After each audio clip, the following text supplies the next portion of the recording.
Today we will talk with you about how people try to do their best in the gym but do not achieve any results, and most importantly, we will talk about how to train abs so that it is useful and effective. My name is Stanislav Chernonog. I'm the author and creator of the online school Vector Massage and Somatics and the YouTube channel of the same name.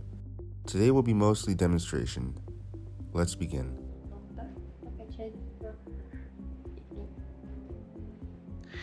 And we can see mistake number 1 and 2 at once. First, the movement is made with a jerking motion.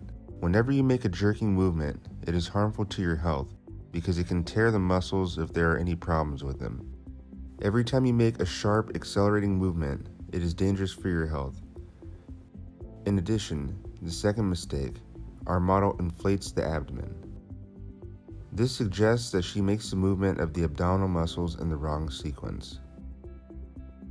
We have 4 abdominal muscles. First, it is the transverse abdominal muscle. Secondly, it is 2 oblique abdominal muscles, internal and external, and the rectus abdominis muscle. They should be turned on accordingly from the depth to the outside. This transverse abdominal muscle should be included first, then oblique, and then the rectus abdominis muscle.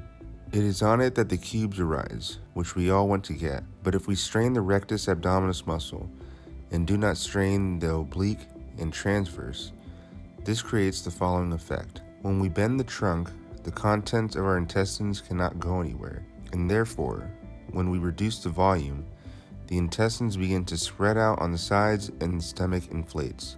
This is fraught with umbilical hernias.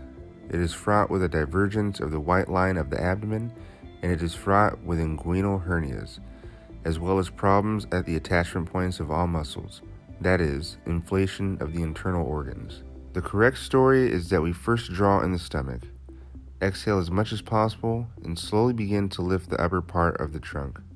Our task is not to lift the trunk to the very top, because when we rise naturally from this position,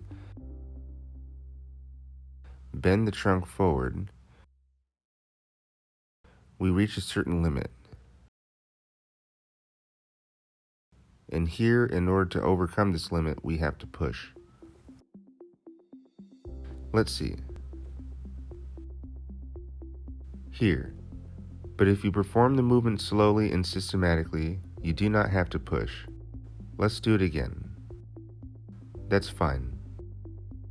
A very important point is that at the moment when we make a movement, the stomach is maximally retracted in order not to damage internal organs, not to tear muscles, and not to cause the formation of hernias. Now we will ask our model to do some more exercises on the press, which she does in her daily life.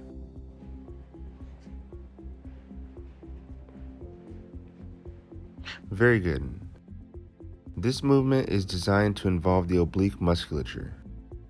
When we work with one leg or twist the body, it helps us to engage the oblique muscles. However, the desire for beauty, the desire to touch the nose or something to the knee, gives us mistakes. First, the leg does not completely come to the nose without bending the knee. Our model bends the leg at the knee. This suggests that the range of motion is excessive for her. Accordingly, this is fraught with the fact that she will damage her sacral ligaments. Accordingly, if we perform a movement to bring the body closer to the opposite leg, then we must perform this movement slowly and in the range in which it is easy and natural for the body. Every time we perform a movement that goes beyond the limits of natural stretching, it injures our sacrum and lower back. Let's try a little slower and until the leg remains straight. If it is impossible to continue the movement without bending the leg, do not continue. Let's go. Down. It's enough. Once again, note that at some point, there are difficulties in lifting the body. The movement becomes like a step. Your task is to make the movement smooth as much as possible, and perhaps not even move beyond a certain point until you have learned to perform the movement smoothly throughout. I also want to draw your attention to the fact that our model holds her breath while performing this movement.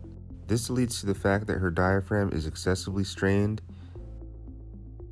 and thus the load is shifted from the abdominal wall to the diaphragm.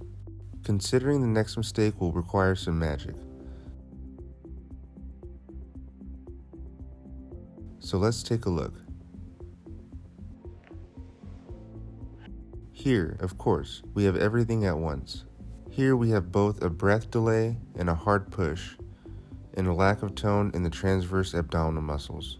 But the main mistake here is the involvement of the iliolumbar muscle for flexion. The fact is that the iliolumbar muscle, we shot a separate video about it, is a muscle that performs flexion of the body in the anterior direction, but it performs movement due to an increase in lumbar lordosis. If a person has his buttocks exposed back and his stomach sticks out, then this most likely indicates that a person has problems with this muscle, and it is a direct antagonist of the abdominal muscles. The abdominal muscles straighten the lower back, reduce lumbar lordosis, and the lumbar lordosis muscle increases. That is, stretches the abdominal muscles. I very often see people who have problems with the rectus abdominis muscle, and their stomach bulges out. They want to pump up their stomach and begin to bend at the expense of the iliolumbar muscle, and as a result only worsen the condition of the abdomen.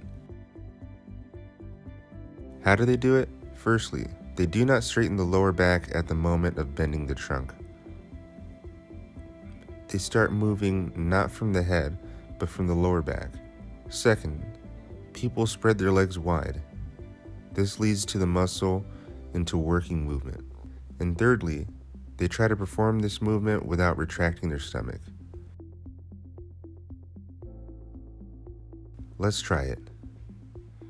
Here from the top. Here's a completely different feeling. 10 step. Yes. I feel how tense it is here. And now try to bend slowly. 1. Stop. We stay here. Go down and do the same thing again.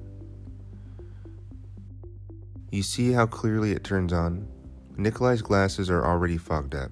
We descend slowly, and here the muscles quite clearly understand that they have worked. Now we go up a little higher. Once again, we go up a little higher from here. Here. Stability and balance. Here.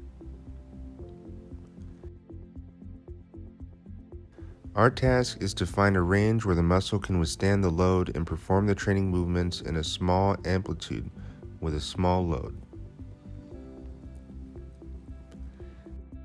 Now at the beginning, we train the upper muscles, and they are clearly felt. And then we train the lower muscles for 50 seconds, and they are also clearly felt. The following mistake is associated with an excessive or incorrect position of the human body. Very often, abs are trained by bending over a bar, and thus it bends the body excessively in the lower back, which again involves the iliac lumbar abdominal muscles to a greater extent. And also, if the abdominal wall muscles are weak, this leads to their excessive stretching, injury, and switching off from training altogether. The next mistake is when a person does abs exercises on a rigid basis. I can remember as a child performing a movement on a concrete floor. This can injure the coccyx, sacrum, and lumbar spine. Remember that it is quite fast to injure yourself and it takes a long time to recover. Therefore, if you do abs exercises, you should not be hurt. You should not feel bad. After these exercises, you should feel comfortable. And a very important point, you should be able to stop at any moment of any movement and freeze for a while in this movement. If you can't do it, then the exercise is dangerous and not good for you. But this generally characterizes us as humanity. It is very typical for us not to hear our body. Our body signals to us that we have problems and difficulties, and right now, it will be very easy and cheap to solve them. But we don't hear until everything breaks. In order to learn to hear your body, as well as to hear the body of your patients, loved ones, students, I urge you to come to our free classes dedicated to massage. The link is, as always, in the description. If you still have doubts and cannot make up your mind, now is the time to follow this link and find out how our great course works. As always, I remind you that I am very interested in your opinion. I am sure that among you there are coaches, yoga masters, movement therapy specialists. Be sure to write to us what mistakes I didn't take into account. Write which exercises help you, which exercises you consider the most useful. My name is Stanislav Chernonog, the author and creator of the online school, Vector Massage and Somatics, and the YouTube channel of the same name, and the community of the same name. Stay with us and give us likes, share this video, and until next time, take care.